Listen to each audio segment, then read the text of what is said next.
Hello friends, कैसे हैं आप सब लोग। आई होप आप अच्छे होंगे और आपकी पढ़ाई भी अच्छी चल रही होगी। तो फ्रेंड्स आप लोगों ने मेरा पिछला वीडियो तो देखा ही होगा। जिन्होंने नहीं देखा वो ज़रूर जाकर देखें, क्योंकि हमने पिछली क्लास में यूरोप के सारे फैक्ट कवर किए थे और महाद्वीपों के बारे में भी जाना था। तो फ्रेंड्स आज के इस वीडियो में हम यूरोप महाद्वीप की कंट्री के बारे में पढ़ेंगे और उनके कंट्री को अच्छे से याद करेंगे। फ्रेंड्स हम लोग वीडियो के लास्ट में जो हमने एशिया का मैप कवर कर लिया है, उसके सारे कंट्री को हम ट्रिक के माध्यम से या सिस्टमेटिक तरीके से उनके सारे कंट्री को याद करेंगे और लास्ट में देखेंगे, एक बार क्विक रिवीजन करेंगे। फ्रेंड्स चलिए हम लोग शुरू करते हैं यूरोप महाद्वीप के बारे में। यूरोप महाद्वीप के बारे में हमने कल की क्लास में काफ़ी सारी जानकारी प्राप्त की थी, तो आज की क्लास में हम उनके सारे कंट्री के बारे में पढ़ेंगे। जैसे कि आप लोग देख पा रहे होंगे यहाँ पर कितने सारे कंट्री हैं।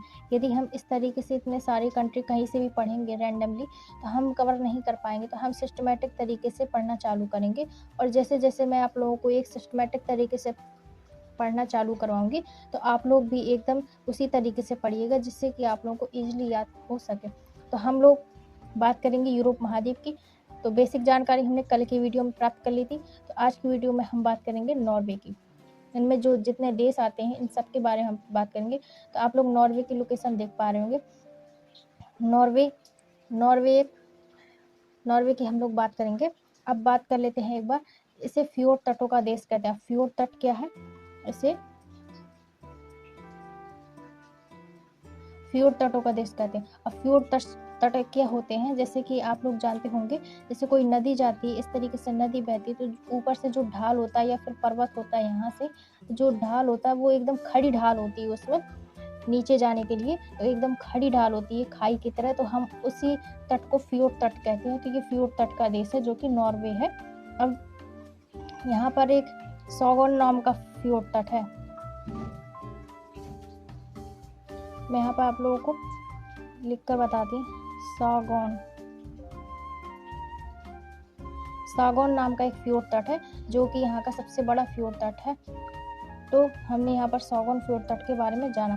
फ्रेंड्स मैं आप लोगों को जितनी बातें बोल रही हूँ आप लोग नोट भी कर सकते हैं, या तो फिर मैं आप लोगों को जितनी हो सकता है मैं यहाँ पे थोड़ा थोड़ा आप लोगों को लिख कर बताती जाऊँ। मैं यहाँ पे पूरा तो नहीं लिख सकती। यदि आप लोगों को पीडीएफ चाहिए तो आप लोग मेरे टेलीग्राम पर ज्वाइन कर लीजिए, तो मैं आप लोगों को पीडीएफ वहाँ से दे दूँगी।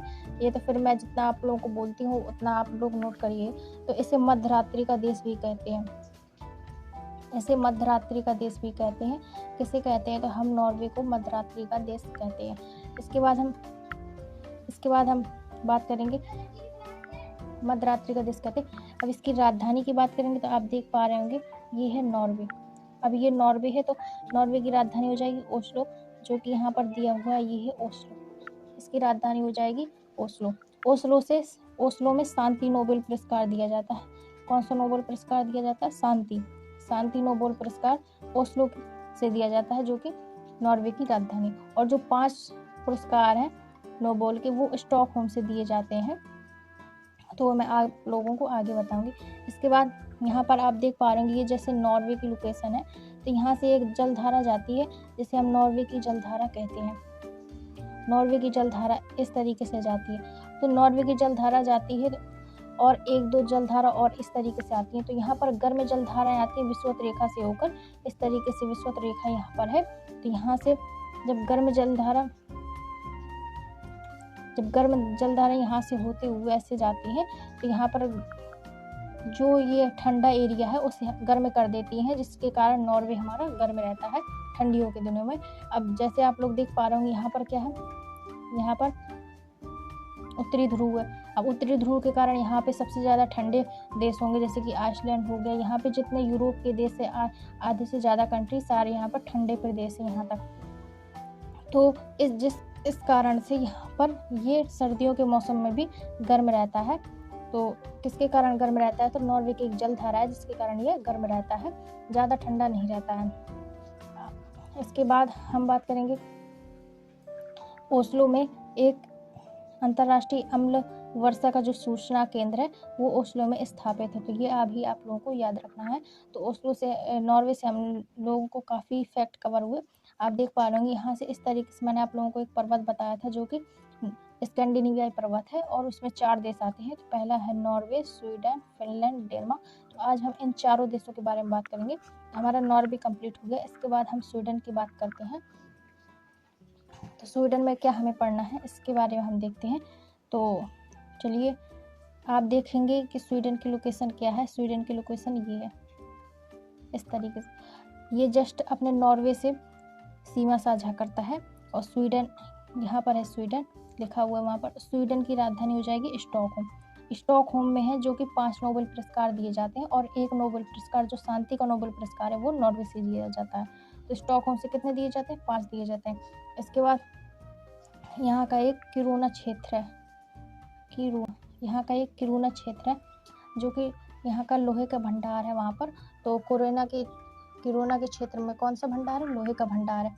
और स्टॉकहोम से हमने एक पद लिया है जो कि हमारे भारत में बहुत ज़्यादा चलता है, लोकपाल का पद। तो पूछ लिया जाता है क्वेश्चन में कि लोकपाल का पद कहाँ से लिया गया है, तो ये लिया गया है स्वीडन से, जो कि स्टॉकहोम से लिया गया। अब लोकपाल का मतलब क्या है? ये भ्रष्टाचारी जो नेता होते हैं उनके विषय में जांच करती है, भ्रष्टाचार के खिलाफ जांच करती है, इसका ये कार्य होता है।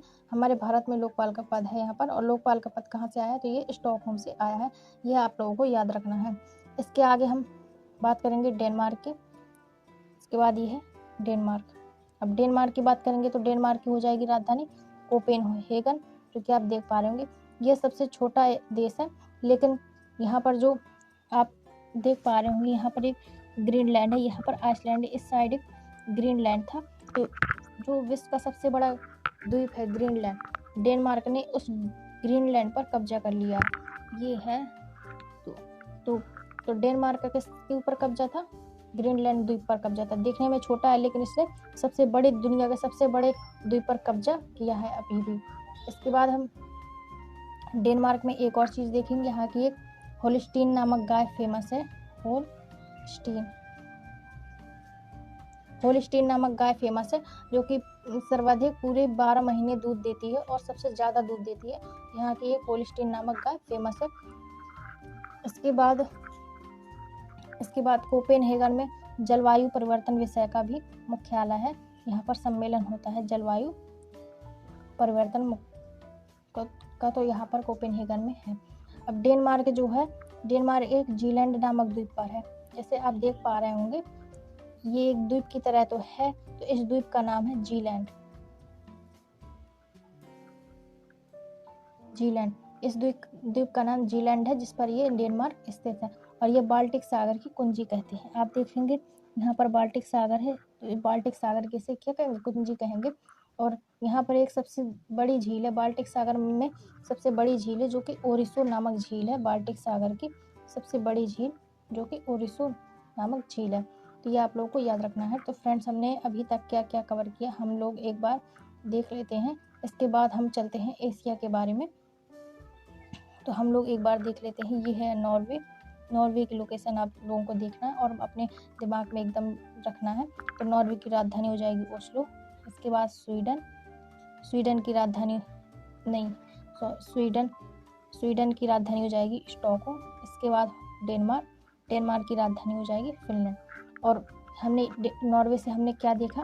नॉर्वे से हमने देखा, इसकी राजधानी देखी, और ये फ्योर्ड तट है, फ्योर्ड तट का देश है। इसकी राजधानी हमने देखी। यहाँ पर एक जलधारा आती है, जिसके कारण ये गर्म नहीं होता है। और क्या हमने देखा? तो इसे मध्यरात्रि का देश भी कहते हैं, क्योंकि यहाँ पर जैसे रात हमारे यहाँ हो जाती है, तो अगर हम नॉर्वे में बैठकर देखेंगे तो आधी रात में भी दिन दिखाई देता है, इसलिए इसे मध्यरात्रि का देश भी कहते हैं। इसके बाद हम स्वीडन की बात करेंगे। तो स्वीडन की राजधानी हमने देख ली, स्टॉकहोम है। और यहीं से लोकपाल का पद लिया गया है।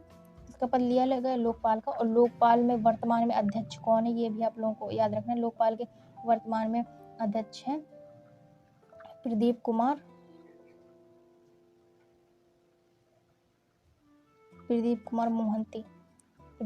मोहंती हैं, जो कि लोकपाल के वर्तमान में अध्यक्ष हैं। ये भी आप लोगों को याद रखना है। और एक शांति का नोबेल पुरस्कार नॉर्वे से दिया जाता है।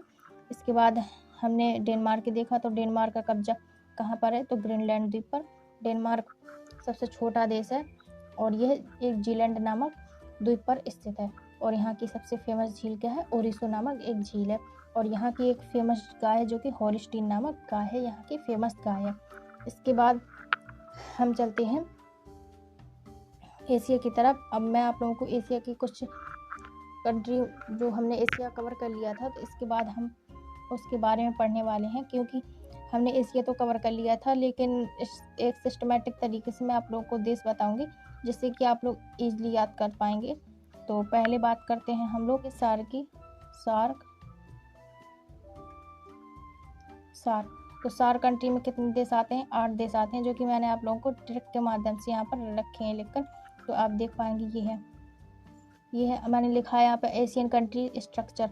इसका मतलब है हम सिस्टमेटिक तरीके से यहाँ पर पढ़ेंगे और स्ट्रक्चर के माध्यम से याद करेंगे।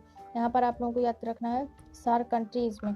अब यहाँ से आप लोगों को याद रखना सार्क कंट्रीज़ में कितने देश आते हैं, तो यहाँ से आप लोगों को याद रखना है 8 देश आते हैं। अब वो 8 देश आप लोगों को याद करने हैं: मालदीव, श्रीलंका, भारत, पाकिस्तान, अफगानिस्तान, नेपाल, भूटान, बांग्लादेश।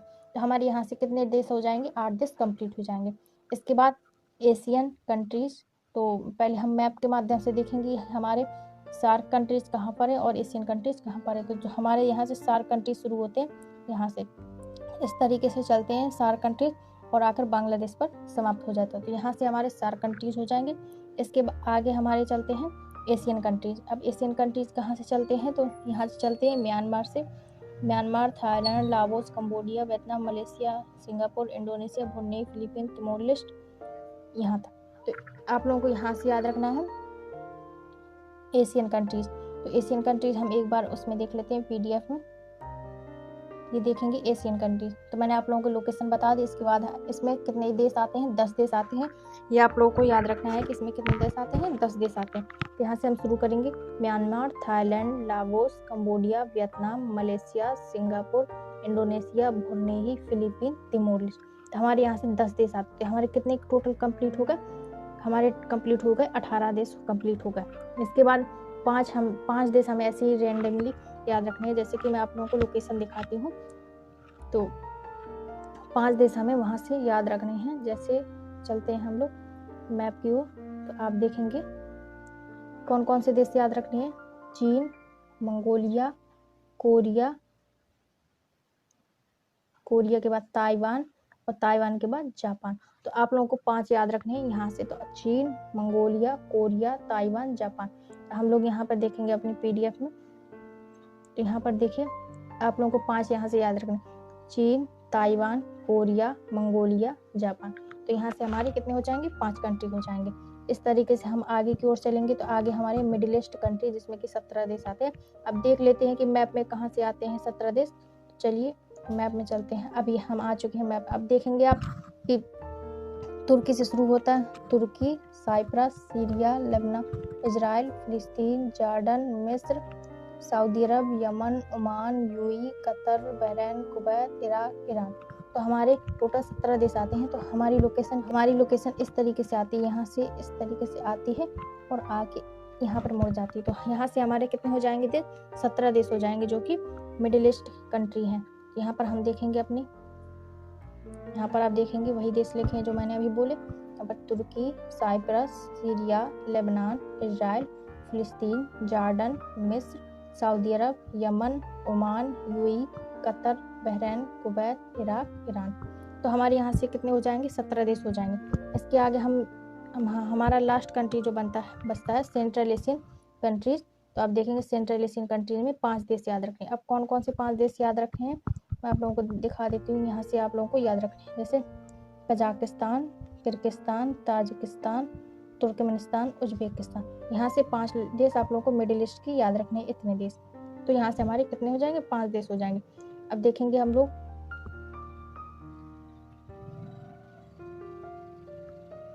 ये देखेंगे Kazakhstan, Kyrgyzstan, Tajikistan, Turkmenistan, Uzbekistan. मैंने आप लोगों को वीडियो में KKTTU के माध्यम से भी आप लोगों को बताया था, जैसे कैसे हो जाएगा Kazakhstan, Kyrgyzstan, Tajikistan, Turkmenistan, Uzbekistan. KKTTU के माध्यम से आप लोगों को याद रखना है। तो हमारे यहाँ से कितने सिस्टमेटिक तरीके बने? हमारे यहाँ से आप लोगों को 1, एक सार्क कंट्री, इसके बाद सार्क कंट्रीज, इसके बाद एशियन कंट्रीज, इसके बाद middle east country, middle east country के बाद 5 कंट्री, 5 के बाद middle east country, middle east country के बाद सेंट्रल एशियन कंट्री। यहाँ से आप लोगों को याद रखने, आप लोगों को आई होप आप लोगों को ये समझ में आया होगा किस तरीके से याद रखना है। तो फ्रेंड्स, मेरी क्लास पसंद है तो लाइक शेयर सब्सक्राइब जरूर करिएगा। और यदि आप लोगों को कुछ डाउट है तो आप लोग मेरी कम्युनिटी पोस्ट में जाइएगा, वहाँ पर आप मुझे मैसेज करके अपने डाउट्स बता सकते हैं, जिससे कि मैं आप लोगों को सॉल्व कर सकूं। तो मेरी वीडियो पसंद आए तो लाइक ज़रूर करिएगा और सब्सक्राइब जरूर करिए, पूरा वीडियो ज़रूर देखिएगा, जिससे कि आप लोगों को आसानी से समझ में आए। तो मिलते हैं कल के नेक्स्ट टॉपिक पर। Thank you so much. जय हिंद।